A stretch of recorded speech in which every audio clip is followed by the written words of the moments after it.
Hey guys, it's me Kim. I'm back for another video.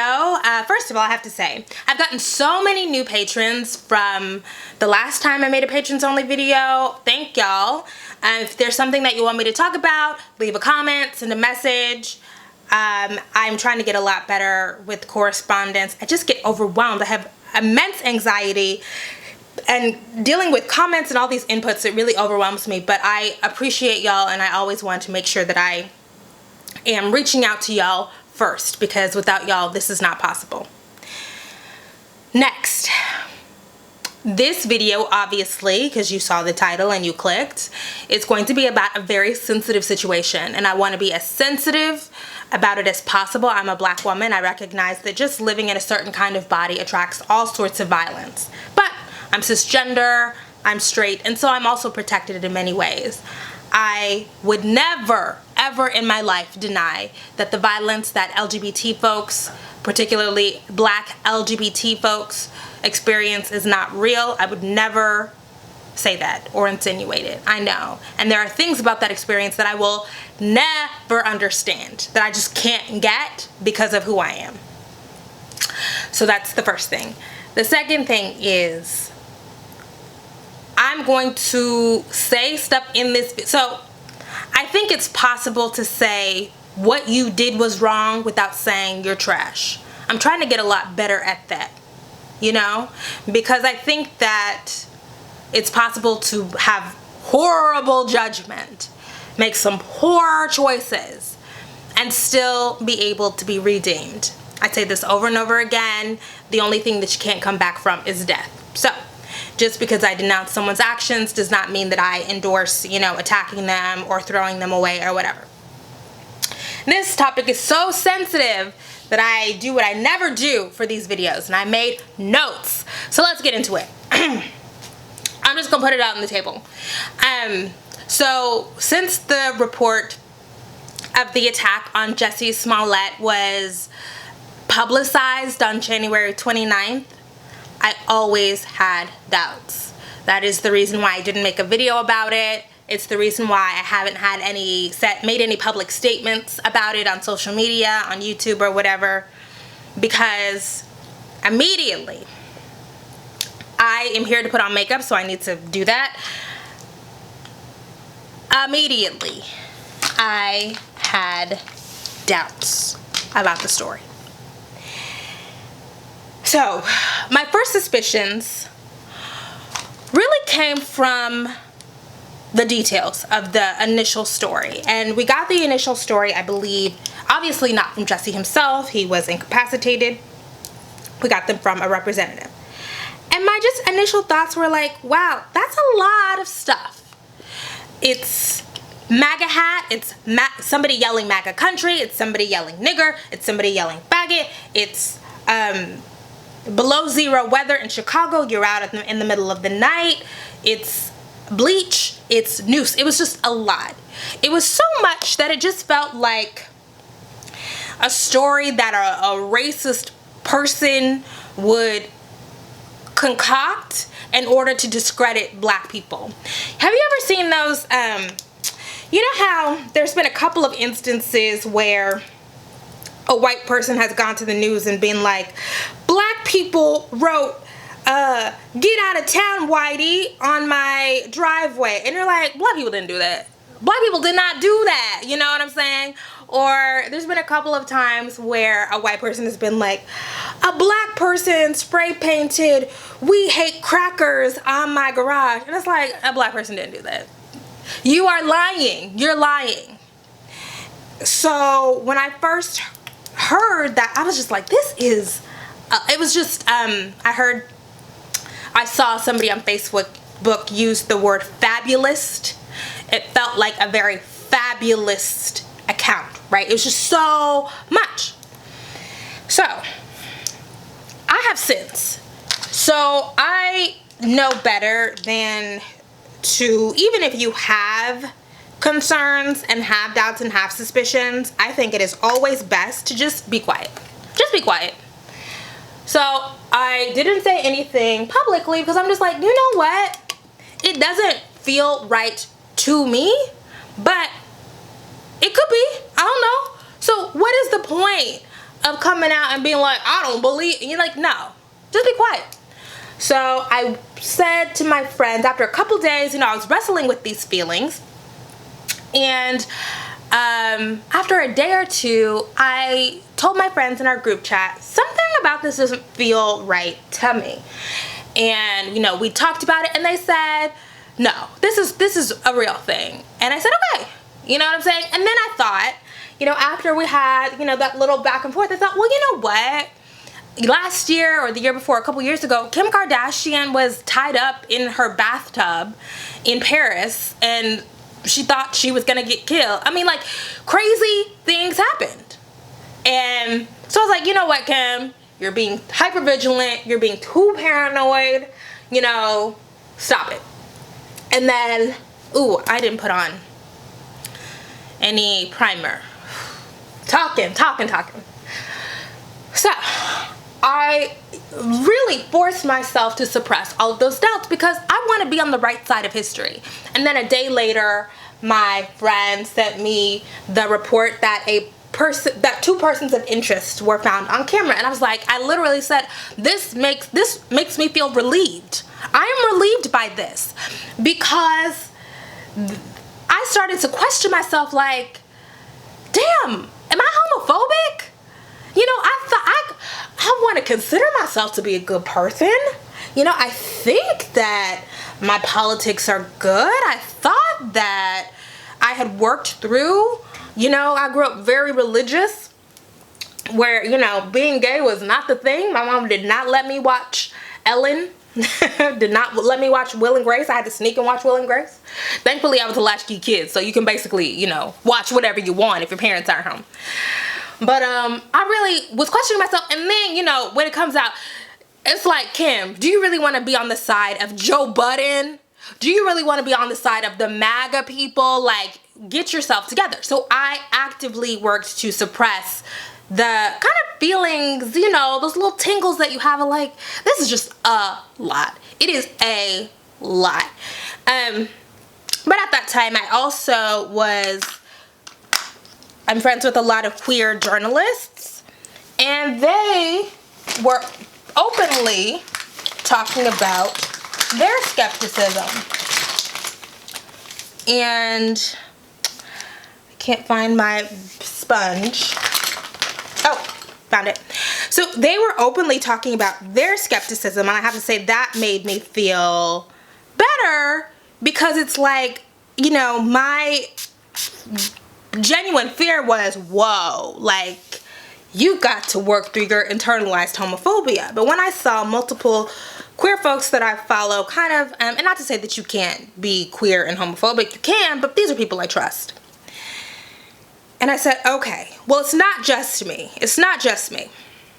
But I still, you know, didn't make any public statements. I didn't, you know, comment on their posts, because, you know, I think, you know, queer people get to do different stuff. That's not my identity. That's not my life. So they can say whatever they want in public. It's not my place to be like, I agree with you. It looks funny to me too. No, stay in your lane. Take a step back.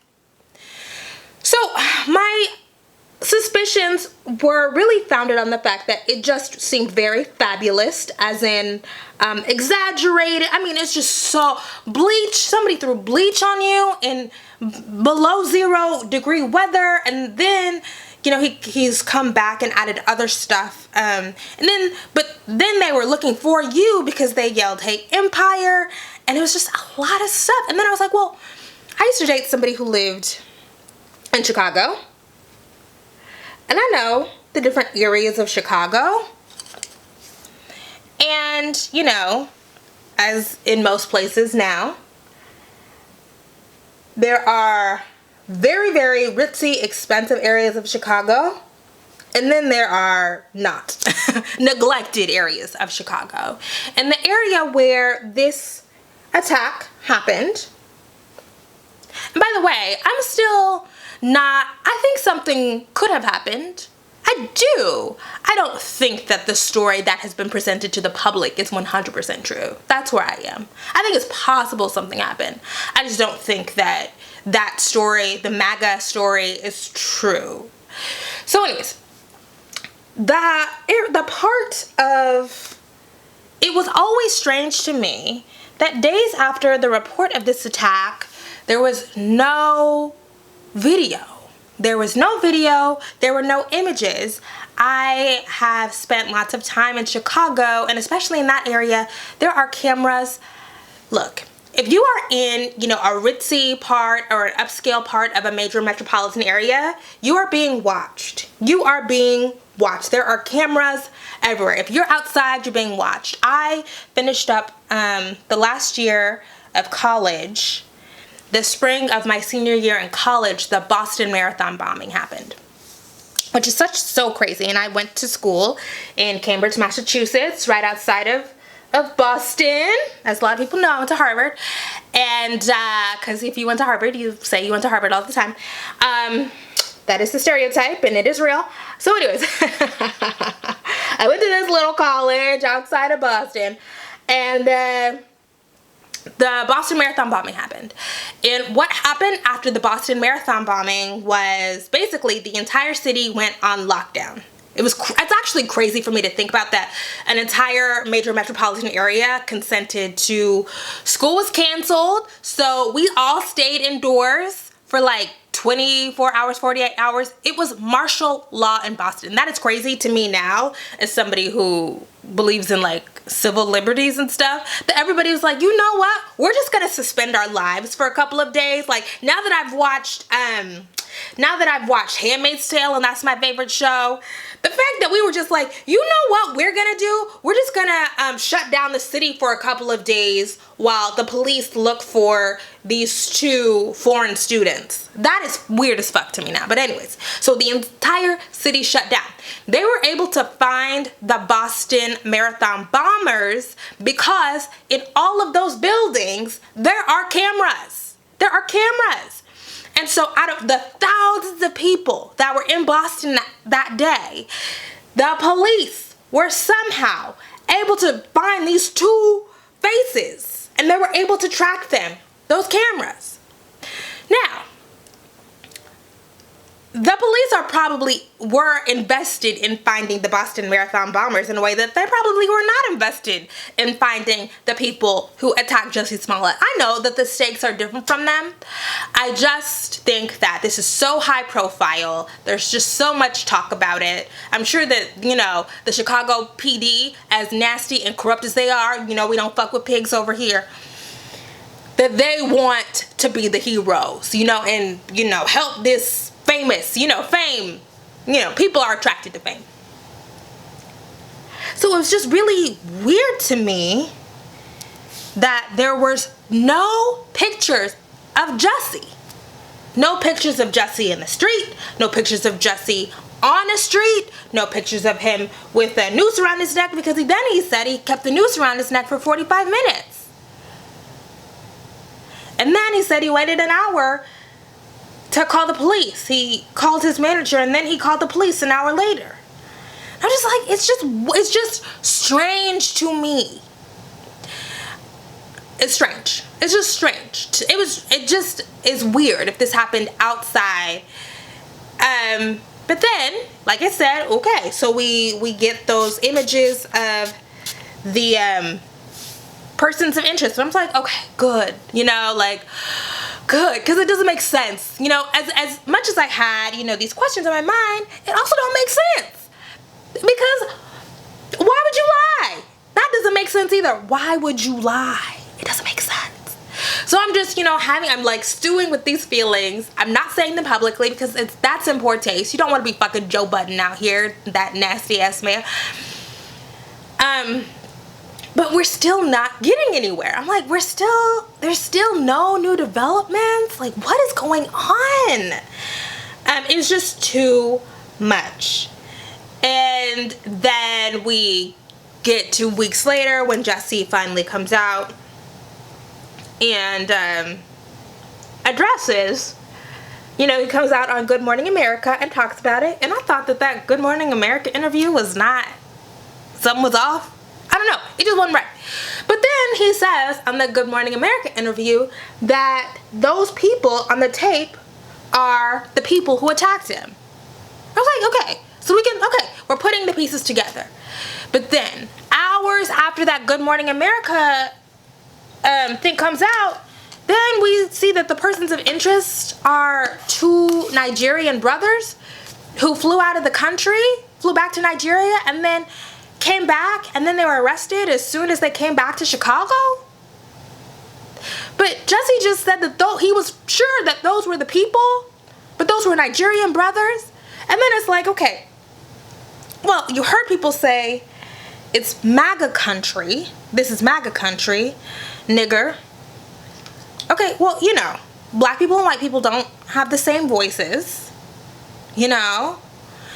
And if they're from Nigeria, that means that they might have a kind of an accent.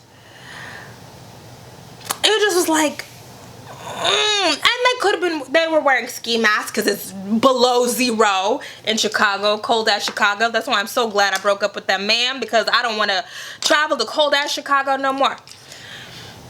But it's like, then, I don't know, did you say that, you know, they had an accent? It's like, it's just a little weird to me. And that, you know, the reports. Now, this is where it gets a little murky, because I've seen so many people say, well, y'all trust the police? No, we don't trust the police. That's why we're in a real pickle right now, because we don't trust the police. So the police are saying those two men were the persons of interest, and they raided their home and they found, and it's like, okay, whatever. Oh, the other thing was about people were questioning the fact that Jussie didn't give his phone to police officers. Look, I'm not giving my phone to no police officer. I don't care. And he explained that perfectly on Good Morning America. I got nudes in my phone. I got contacts. I don't smoke weed, but I might have a weed man in my phone. I'm not giving you my phone. Sorry, it's not gonna happen.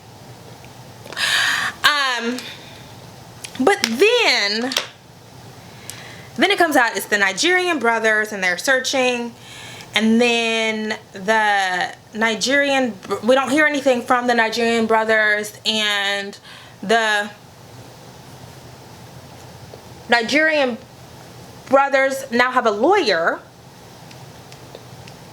and their lawyer is now saying weird cryptic stuff, like the truth will come out and all of this stuff, you know what I'm saying? Like, well, if there's no connection, because this was after there was a rumor, right? The rumor was they were connected and it was a sex scam or whatever. You know, I don't believe all this stuff. But if there is no connection, why wouldn't the lawyer immediately come out and be like, my clients don't know him. They're not connected to this. They don't know him. They didn't do it. That's not what the lawyer said. That's not what the lawyer said. Okay, so the lawyer was saying some weird stuff, and then I saw a report on Variety about how Jussie hired Michael Cohen's defense attorney. And I said, now, why are you hiring a defense attorney if you don't anticipate this going bad? And there are, I'm sure, reasonable explanations for all of this, right? All of this is just circumstantial. I don't have any real proof. I don't, you know? And we know that you can't trust the Chicago PD. But like, it's just a lot. And then, you know, now we are on, you know, the fourth iteration of all of these Chicago Police Department rumors, you know, with police sources. And it's like, okay, so when Jussie, because now the rumor is he paid them $3,000. First of all, that's not enough money. I hope that that's not true, because that's not enough money to pay somebody to potentially go to prison. Like, that's why I don't feel like that story is 100% real. But on the other hand, I do know somebody who committed, should I say this? Yes, I'll say it. So I do know a very smart, successful person who committed a huge scam, an enormous fraud that's probably gonna send him to prison for real for $10,000. So who knows?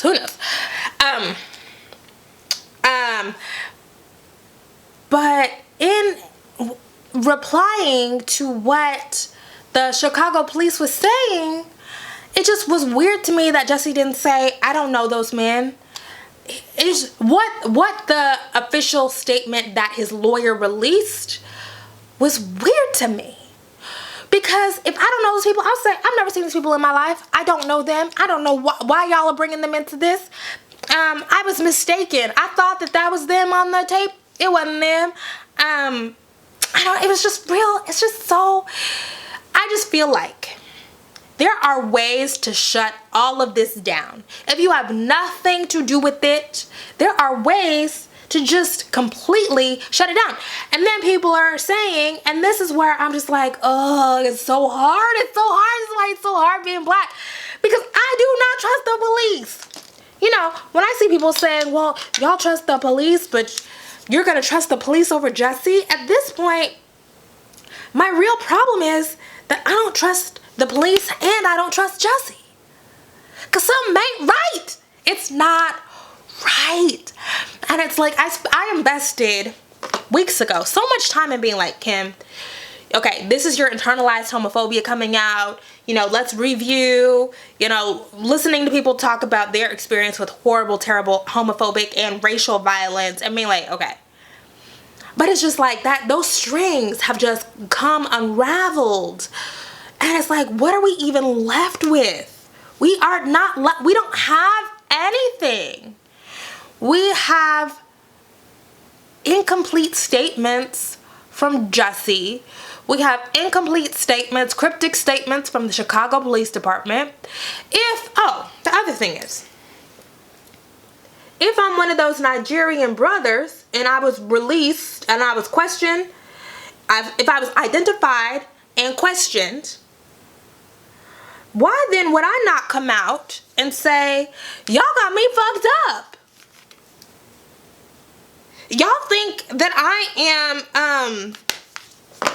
y'all think that we are criminals. We are not criminals. The police let us go. So I want to make it perfectly clear to y'all that we were not involved in this whatsoever. We don't know that man. He didn't pay us nothing. Like, he didn't pay us to buy the news or buy the Mac. Like, I would immediately be out here. So somebody is up to something.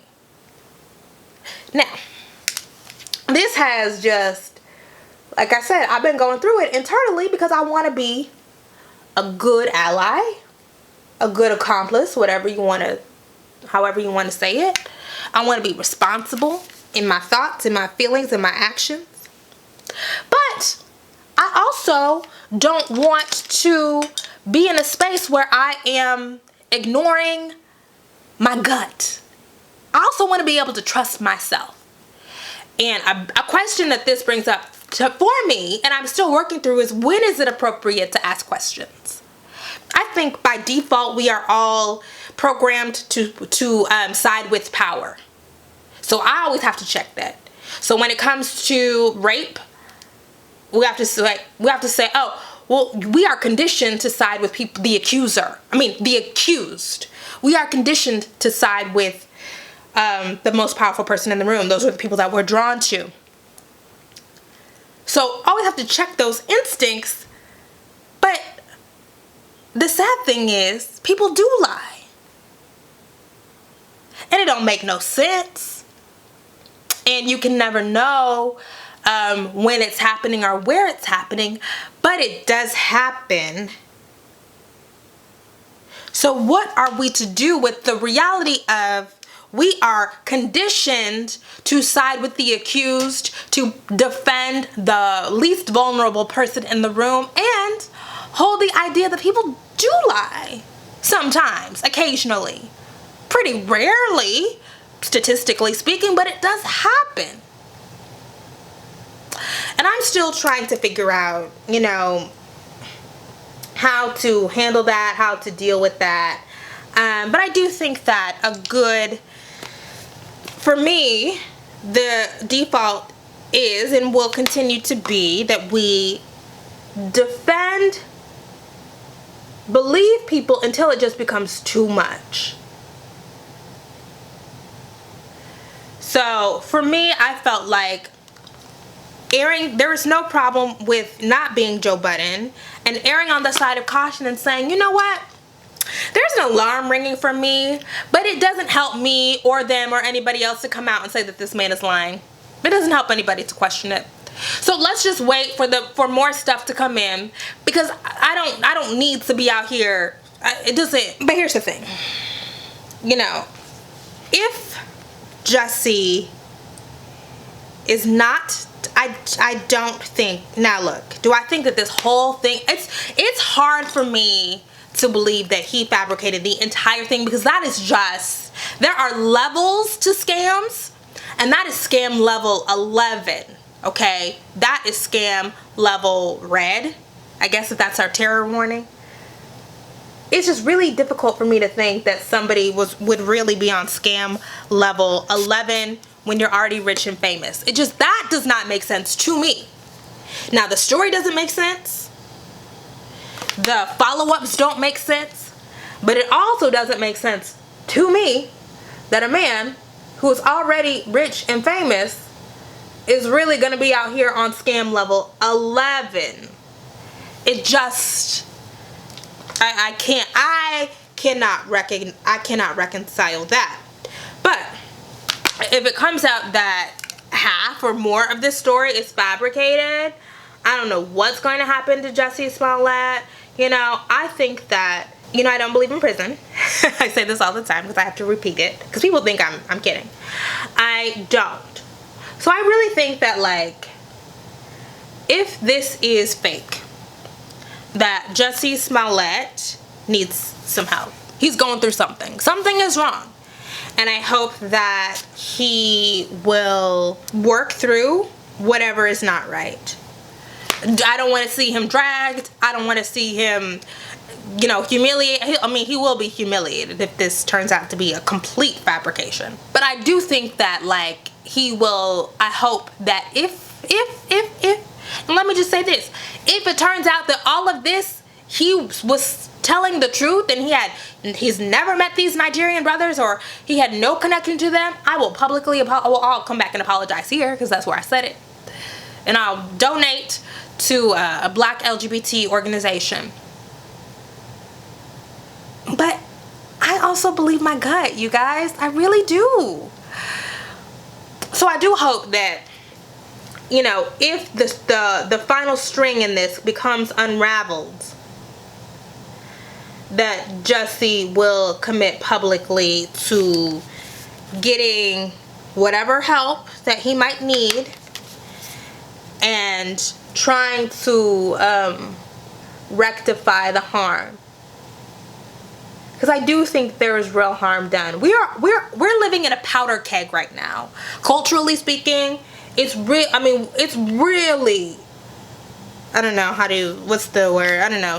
Fucked up. It's real. People's emotions are running so high everywhere. Whether you're MAGA, whether you're, you know, a little gay boy in the Midwest, like, everybody is on such high, we're so hyper vigilant. We're on such high alert. This story triggered off so many emotions for so many different kinds of people. So many people invested. You know, people are putting their reputations out on the line to defend this man and getting him back and forth. I saw somebody say, well, I lost friends over this. And it's like, you're playing with people's, there's too much at stake to play with people's emotions like that at this time. There's too much. People are mad and sad and frustrated, and it's just like, to knowingly manipulate, and that's the thing. It's just, that's, you know, the MAGA stuff, you know, the MAGA country and all that stuff. It's like, to intentionally, there are real people being victimized by people wearing MAGA hats and screaming MAGA. And all of this time that we have poured into rallying around Jussie and using Jussie as an exemplar of the hate that is percolating in this country could have been spent supporting somebody who really needed that attention, somebody who really needed that support. And then there's just the idea of, like, emotional energy. I didn't invest myself in this case because something wasn't right for me. But when I'm really riled up, like, I feel like sometimes I can't sleep. I mean, I just wonder how many people lost sleep over this. How many people, it's just like, you are really disrupting people's lives with a lie.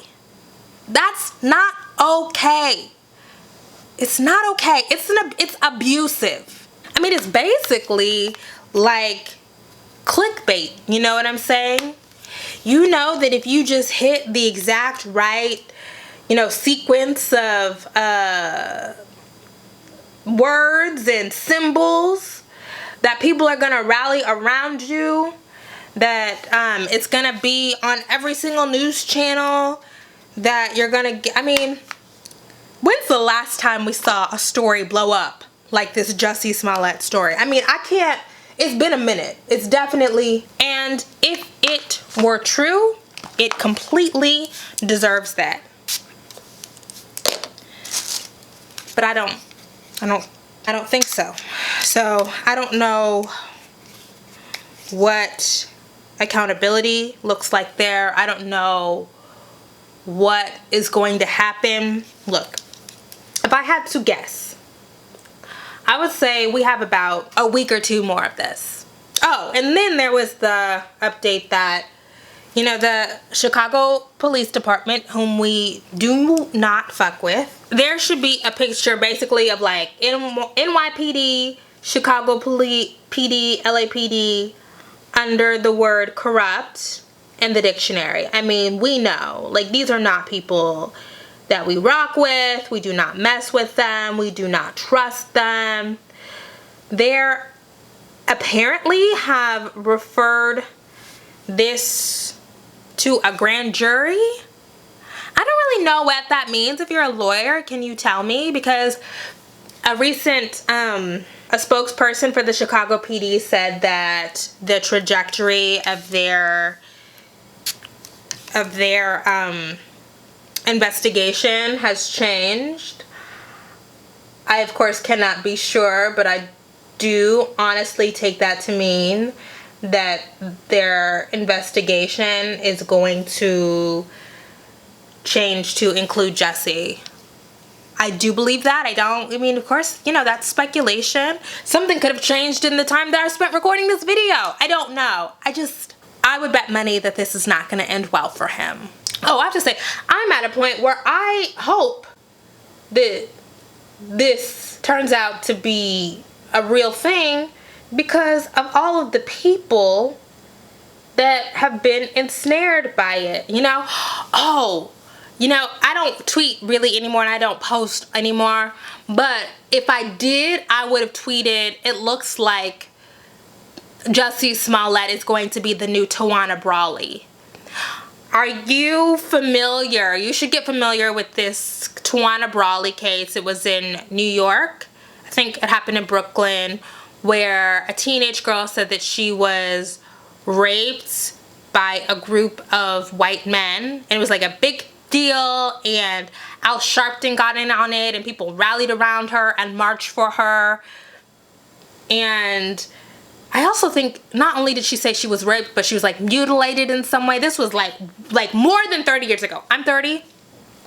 This was more than 30 years ago this happened. So it was a big deal in New York City, and people marched and rallied around her and demanded justice, and it turned out that Tawana Brawley made it up. And that's like, it was a big deal. Oh, you know how I know it was more than 30 years ago? Because Do the Right Thing either came out right after I was born or maybe a little bit before I was born. And that was the Obama's first date, by the way. But in Do the Right Thing, there is, I think at the beginning or the end, there is graffiti on the side of the building. That's a building, I don't know if it's Sal's Pizzeria, it's somewhere, that says Tawana was right. Anyways, have y'all seen Do the Right Thing recently? If you have, please tell me I'm not making this up. I know I'm not making this up. But anyways, it was a huge deal. But it turned out that, people rallied around her, of course, because they're saying, y'all are not paying attention to the rape and mutilation of this girl because she's a black woman and she was violated by white men, and there's all of these echoes to, you know, Reese Taylor, you know, the historic rape of black women, and we should get up in arms about that. That's what you're supposed to do. But all of these people who are doing what they're supposed to do when a teenage girl tells you that she's raped, they all ended up with mud on their face. Is that the expression?